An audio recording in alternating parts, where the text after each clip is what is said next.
The fourth rule of engagement is to write a description that will eliminate questions about your product. In this video, you will learn the role of your description, my product description formula, why Google matters when it comes to your description, how to write a description that actually sells, and other promotional uses for your description on Etsy. Now, we've already talked about eliminating shopper questions through our photography. The role of your description is to further eliminate any questions not yet removed through your photography and to further clarify any details in fine print. There is an important disclaimer in this lesson. As a seasoned seller, I feel obligated to share with you, and that is that most of your customers likely are not going to read your descriptions.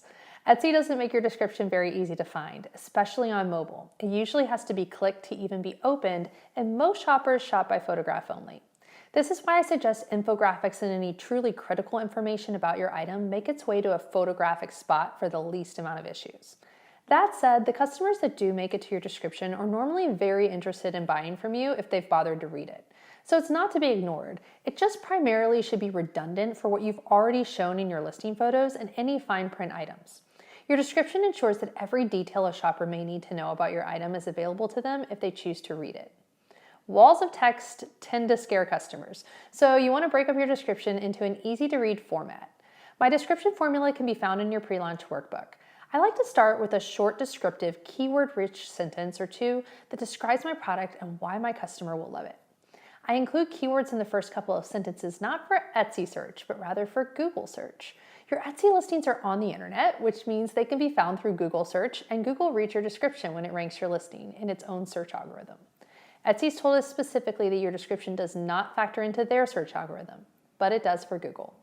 That said, for Etsy, you should still write your short description to help sell your product to your customer.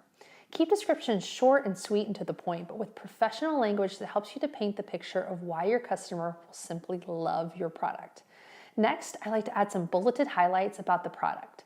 Again, we're trying to move the shopper along further into the buying process. We don't want them clicking away because there was something about your product that simply wasn't clear. Dimensions of your item and any pertinent highlights regarding your item can be easily bulleted and found for customers scanning your descriptions. Consider your photos and what questions could remain for a buyer after viewing your photos. Include these items in your description. Remember that your customer cannot touch and feel your product. Play a game of 20 questions that someone may have about your product and check that you can answer every one of them in your product description. Your product description needs to be written for your customers who do take the time to read everything and want a very thorough understanding of your product. As previously mentioned, if you have any really critical information, I don't like to hide that in my item description. I'll make an infographic for it and add it to my photos. But your bullet point highlight section may reiterate some of your infographic information as well. Next is where I add in any fine print regarding my item. Your item may not have any fine print, and that's totally fine too. Fine print typically includes disclaimers. For my shop, this has to do with the variation found in screen colors versus print colors, or the natural variation of wood grain and things of that nature that I want my customer to expect. You can essentially cover anything that pertains to your product but didn't make the cut for your photos or your other areas in your description. Lastly, you can use your description to add promotional information to your listing that can create further engagement for your shop. Some examples of this are cross-promote your other listings or shop sections by linking them in a related listing section. Promote a link to join your email list if you have one. Mention any coupon or discounts available and how to get them.